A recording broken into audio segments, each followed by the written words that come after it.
ইমানের সাথে মৃত্যু হবে এমন কোনো আমল কোরআন সহিহ হাদিসে আছে কিনা? যদি থাকে কোরআন সহিহ হাদিস থেকে দলিল সহ উত্তম রূপে পেলে খুব খুশি হতাম। দেখুন, আল্লাহ রাব্বুল আলামিন কোরআনে হাকিমে বলেছেন, ইন্নাল্লাযীনা ক্বালু রাব্বুনাল্লাহ সুম্মা ইসতাকামু তাতানাজ্জালু আলাইহিমুল মালায়েকা আল্লা তাখাফু ওয়া লা তাহজানু ওয়া আবশিরু বিল জান্নাতি আল্লাতী কুনতুম তুআদুন। এর থেকে বোঝা যায় যারা আল্লাহকে রব হিসেবে স্বীকৃতি দিয়েছেন, সাক্ষ্য দিয়েছেন, এরপর তিনি সঠিক পথে অবিচল থেকেছেন, অটল থেকেছেন, হালাল হারাম মেনটেন করেছেন, আল্লাহর আদেশগুলো মেনে চলেছেন এবং তাকওয়ার উপরে তিনি অবিচল থাকার চেষ্টা করেছেন সারা জীবন, এই লোকগুলোকে আল্লাহ তাআলা তাদের মৃত্যুর সময় ফেরেশতাদের দিয়ে সুসংবাদ দেন। ফেরেশতারা এসে তাদেরকে বলে যে আল্লাহ তাখাফু, আপনাদের কোনো দুশ্চিন্তার কারণ নাই, ওয়ালা তাহজানু, কোনো টেনশনের কারণ নাই, ওয়াবশিরু বিল জান্নাহ, জান্নাতে সুসংবাদ গ্রহণ করেন। তো এই জন্য ইমানের মৃত্যুর জন্য ইমান এবং নেক আমলের উপরে অটল অবিচল থাকা, এটা হলো প্রধান আমল। সবচেয়ে বড় করণীয় হলো যে আমরা নেক আমলের উপরে কন্টিনিউ টিকে থাকার চেষ্টা করবো। এমন না রমজানে কোরআন পড়লাম, সারা বছর কোরআন ধরার খবর নেই, নামাজ একবার পড়লাম আবার পড়ার খবর নেই। ইমান এবং আমলের চর্চাটা যদি কেউ অব্যাহত রাখে, অটল অবিচল থাকে এবং সরল পথে থাকে, হেদায়েতের পথে থাকার চেষ্টা করে, আল্লাহ রাব্বুল আলামিন তাকে ইমানের মৃত্যুর তৌফিক নসিব করবেন। এছাড়া নবী করিম সাল্লাল্লাহু আলাইহি ওয়াসাল্লামের দোয়া রয়েছে, আল্লাহ তাআলার কাছে হুসনে খাতেমা তিনি চাইতেন, হুসনে খাতেমা।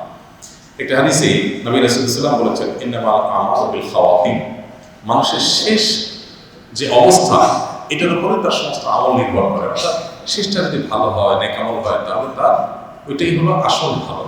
তো এই জন্য নবী করিম সাল্লাল্লাহু আলাইহি ওয়াসাল্লাম আল্লাহর কাছে দোয়া করতেন, আল্লাহ যেন হুসনে খাতেমা দান করেন। আমরা আল্লাহর কাছে দোয়া করবো যে আল্লাহ আপনার কাছে আমরা হুসনে খাতেমা বা শেষ পরিণতি যেন ভালো ইমানের সাথে যেন যেতে পারে, সেটা আল্লাহর কাছে কামনা করব। আরো দোয়া আছে কোরআনে, রব্বানা হাব লা তুযিগ কুলুবানা বা'দা ইয হাদাইতানা ওয়া হাব লানা মিন লাদুনকা রাহমা ইন্নাকা আনতাল ওয়াহ্হাব। আল্লাহ একবার হেদায়েত দেওয়ার পরে আপনি হেদায়েত থেকে আর সরায় দিয়েন না। আল্লাহর কাছে সেই দোয়া আমরা করব। আর অনেক আমল আছে যেগুলো ইমানের মৃত্যুতে সহায়ক হয়। অনেক ওলামা ইকরাম বলেছেন মিসওয়াক এটা ইমানের মৃত্যুতে সহায়ক হয়। যারা নিয়মিত মিসওয়াক করে, মিসওয়াক এটা শুধুমাত্র আমাদের মুখ বা দাঁত পরিষ্কার করার কোনো টুল বা মাধ্যম না, বরং মিসওয়াক এটা আমাদের মুখ দাঁত পরিষ্কার করে, পাশাপাশি ঈমান বৃদ্ধিতে সহায়ক ভূমিকা রাখে। অনেক গবেষকগণ গবেষণা করেছে যে মানুষের দাঁতের সাথে মানুষের ব্রেইনের নার্ভের কানেকশন আছে, মানুষের চিন্তা, দর্শন, মানুষের বিশ্বাস, এগুলোর সাথে একটার সাথে আরেকটা সূক্ষ্ম সম্পর্ক আছে।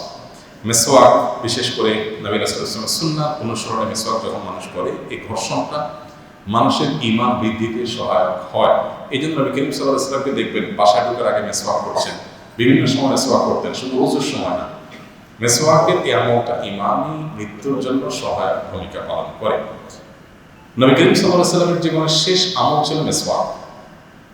তিনি যখন জীবন সায়ান নেন, ঠিক মৃত্যুর আগ মুহূর্তে আম্মা জান আয়েশা রাদিয়াল্লাহু আনহা কোলে সম্ভবত মাথায় রেখে তিনি শুয়ে আছেন খুব কষ্টে, মৃত্যুর ঠিক আগ মুহূর্তে, অসুস্থ।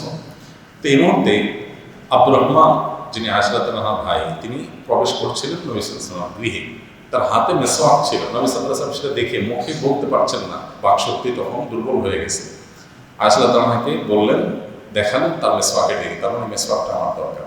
তখন আয়েশা রাদিয়াল্লাহু আনহা নিজের ভাইয়ের কাছ থেকে মিসওয়াকটা চেয়ে নিয়ে নিজে দাঁত দিয়ে চিবিয়ে দিলেন, কারণ নবী সাল্লাল্লাহু আলাইহি ওয়াসাল্লাম তখন দাঁত দিয়ে চাবানোর মতো শক্তি দাঁত ছিল না।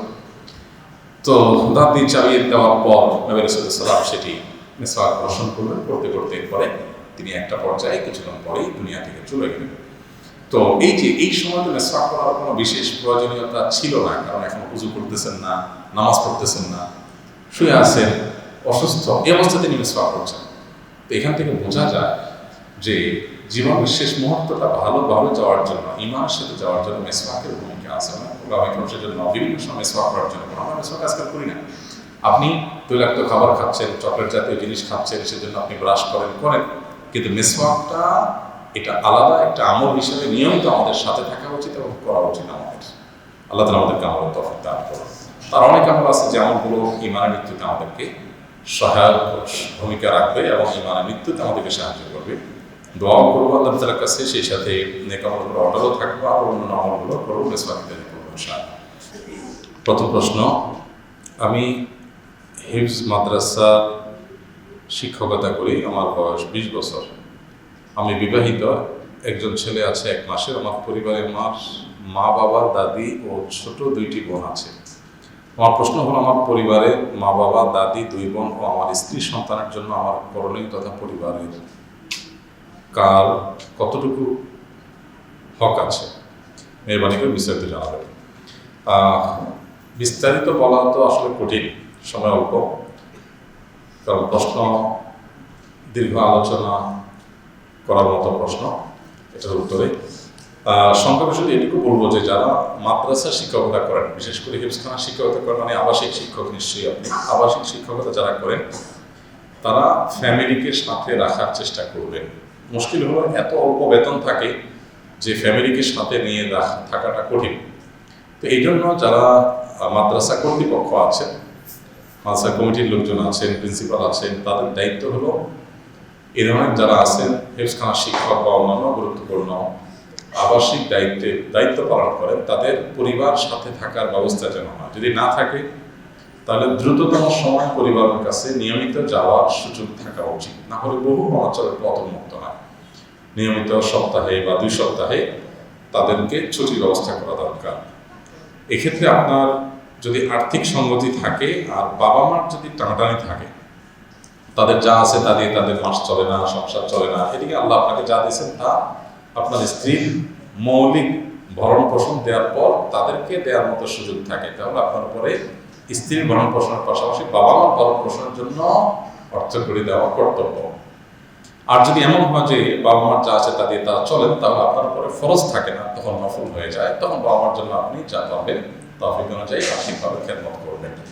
আর হিফজখানা থেকে যখন ছুটি পাবেন, মাদ্রাসা থেকে যখন ছুটি পাবেন, তখন কি বাবা মার সেবা করা, তাদের প্রতি সৌহার্দ্য, আপনার ভালোবাসা, এগুলো প্রদর্শন করবেন, ইহসান করবেন।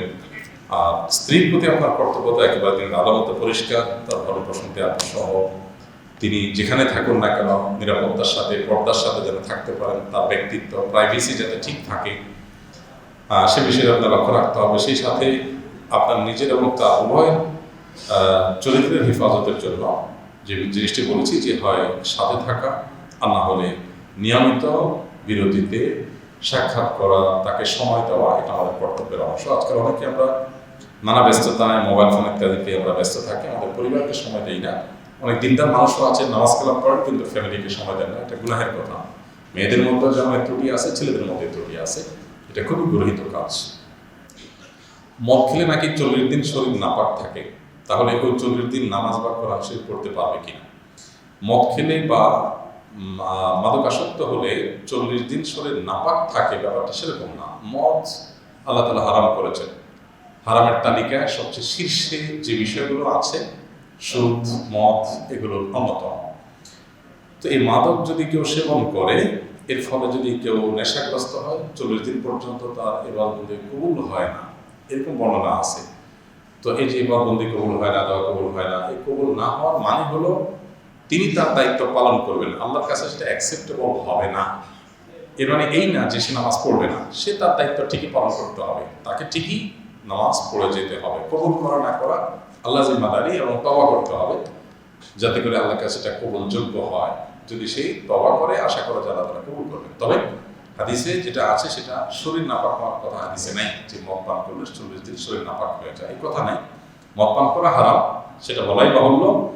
এবং সে মানুষ খুন করবে, মাদকাসক্ত হয়ে সে স্ত্রীর প্রতি জুলুম করবে, মাদকাসক্ত হয়ে সমাজকে নষ্ট করবে, এই জন্য তার জন্য শাস্তি রেখেছে ইসলামের বিচার ব্যবস্থা বা দণ্ডবিধি। সেই জন্য মাদকাসক্ত হওয়া হারাম। যদি মাদকাসক্ত হয়, নেশাগ্রস্ত হয়, তাহলে 40 দিন পর্যন্ত তার এই যে ইবাদতবন্দি কবুল হবে না, এই কথা আছে। কিন্তু শরীর নাপাক হওয়ার কথা নেই। তবে হ্যাঁ, এটা তো অপবিত্র, অতএব অপবিত্র জিনিস পান করার কারণে সেটা তো হারামে লিপ্ত হয়েছে, নিজেকে নাপাক করেছে। মানে এই না যে এখন আর তার নামাজ পড়া যাবে না, বরং তার যখন সেন্স ফিরে আসবে, আরো বেশি করে নামাজ পড়বে, আল্লাহর কাছে সালাতুত তাওবা পড়বে, মাপ চাইবে যে সে অন্যায় করছে আর যেন না করে। আল্লাহ তাআলা আমাদেরকে সমস্ত হারাম থেকে বেঁচে থাকার তৌফিক দান করুন।